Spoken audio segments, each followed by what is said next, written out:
குடும்பங்களில் ஏற்படும் சூழலால் அவசர மற்றும் அத்தியாவசிய பயணங்களை மேற்கொள்ள வேண்டிய நிலையும் ஒவ்வொரு பெண்ணுக்கும் ஏற்படும். அது மாதிரியான நேரங்களில் கையில் காசில்லை என்றால் அந்த பயணத்தை கவலையுடன் தவிர்க்க வேண்டிய நிலையும் ஏற்படும். இது போன்ற தர்ம சங்கடமான நிலையை தவிர்ப்பதற்காக அரசு போக்குவரத்தின் அனைத்து பேருந்துகளிலும் பெண்கள் பயணிக்கும் வகையில் உத்தரவிடப்படும்.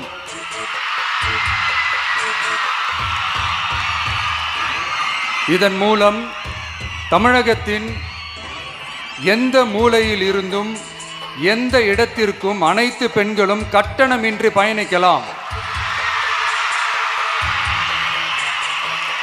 மேலும் பேருந்துக்காக காத்து கிடக்க வேண்டிய அவசியமும் ஏற்படாது.